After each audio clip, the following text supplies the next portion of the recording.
Hey guys, welcome to my channel Kusum blog 2025 সবাইকে স্বাগত জানাই। তো তোমরা টাইটেলটা দেখে নিশ্চয়ই বুঝতে পারছো যে আমি কিসের উপরে ভিডিওটা বানাচ্ছি।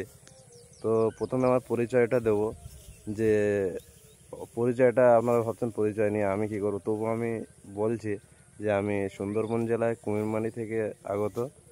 আর আমার যে ব্লগ কুসুম ব্লগ, তো আমি এত কিছু বলতে চাই না। তো আপনাদের সামনে আমি কন্টেন্ট ভালো তুলে ধরতে পারবো কি পারবো না জানি না, তবে আমি যতটুকু পারবো চেষ্টা করবো আপনাদের সামনে ভিডিওটাকে ভালো করে তুলে ধরার। আর এই আমার গ্রাম, এই আমার গ্রাম বাংলা। এই এখন আমার পিছনে কাজ চলছে, আমার দাদারা সব কাজ করছে দেখতে পাচ্ছ। তো ভিডিওটা যদি ভালো লাগে অবশ্যই একটা লাইক করে সাবস্ক্রাইব করতে ভুলবেন না। আজকের ভিডিওটা এটুকুই। বাই বাই, টাটা, টেক কেয়ার, সবাই ভালো থাকবেন।